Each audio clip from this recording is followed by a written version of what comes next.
하나님께서 이스라엘 백성을 자기 백성으로 삼으시고 그들을 가나안 땅에서 하나님의 백성으로 살아가게 하시면서 그들에게 가장 조심하라고 하신 것이 무엇이었습니까? 우상 숭배와 우상 숭배에서 파생된 풍습과 문화들로 인해 하나님께서 주신 땅을 더럽히지 말라는 것입니다.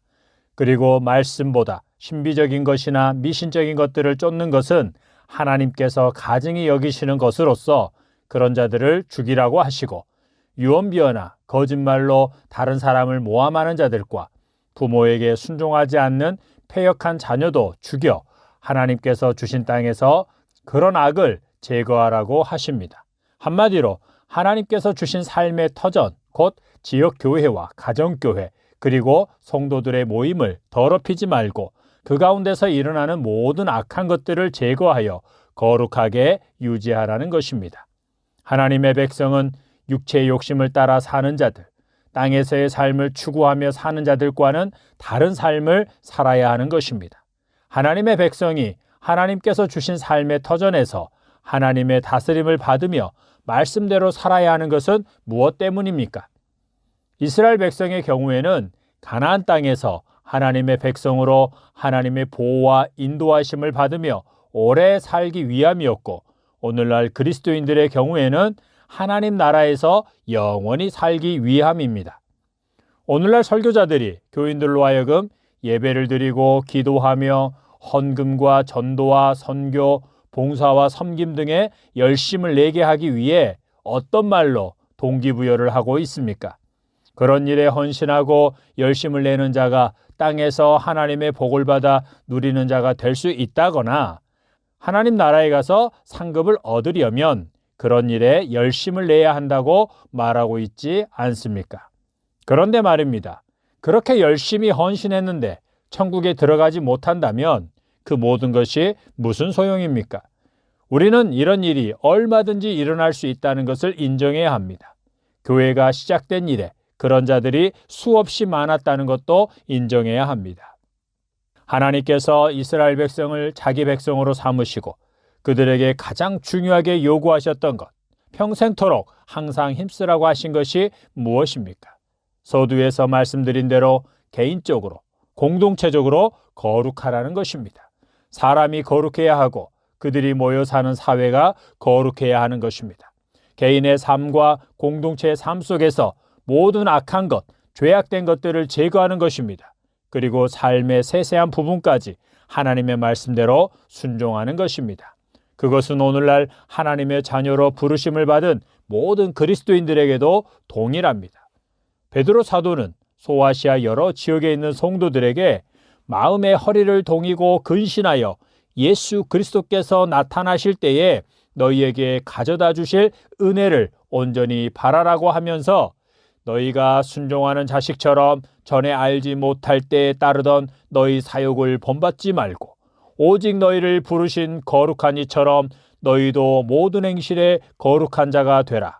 기록되었으되 내가 거룩하니 너희도 거룩할지어다 하셨느니라고 말씀합니다. 이어서 베드로 사도는 진리를 순종함으로 너희 영혼을 깨끗하게 하여 거짓이 없이 형제를 사랑하기에 이르렀으니 마음으로 뜨겁게 서로 사랑하라고 하면서 순전하고 신령한 저진 말씀대로 순종하며 사는 것이 거룩한 자가 되는 것이요, 서로 사랑하며 사는 것이 모든 행실에 거룩한 자가 되는 것임을 분명하게 말씀합니다. 예수님의 교회가 세워졌을 때 사도들이 가장 힘썼던 것은 교회로 모인 사람들에게 동기부여를 하여 그들을 사역에 동원하는 것이 아니었습니다. 교회를 거룩하고 순결한 예수님의 몸으로 지키고 세워가는데 온 힘을 썼습니다. 바로 그것을 위해 사도들은 말씀과 기도에 전념한 것입니다. 왜냐하면 성도들이 사역들을 열심히 하는 만큼이 아니라 말씀대로 순종하며 살아가는 만큼 주님의 몸인 교회가 거룩해지기 때문입니다. 그러면 예배와 기도, 헌금, 전도와 선교, 봉사와 섬김 등을 하지 않아도 된다는 것입니까? 그렇지 않습니다. 그것은 하나님의 은혜로 거듭나서 과거의 삶을 회개하고 예수님을 구주로 믿고 자기 삶의 주인과 임금으로 모신 자가 모두 똑같이 해야 되는 것이 아닙니다. 그것은 그들의 믿음의 분량과 부르심을 따라 각기 다르게 행하는 것들입니다. 그것들이 하나님께서 받으시는 열매가 되려면 어떻게 해야 합니까? 정성껏 최선을 다해 행하면 되는 것입니까? 아닙니다. 그것을 행하고자 하는 자가 거룩하게 살면서 거룩한 삶의 기초 위에서 예배와 기도, 헌금, 전도와 선교, 봉사와 섬김 등을 행해야 하는 것입니다. 진리의 말씀대로 순종하는 거룩한 삶이 없는 자가 행하는 모든 종교적인 행위, 사역들은 하나님께서 받으시는 열매가 되지 못합니다. 그의 손과 발이 더럽고 그의 입이 더럽기 때문입니다. 여러분은 식당에서 더러운 손으로 서빙해주는 음식을 먹을 수 있겠습니까?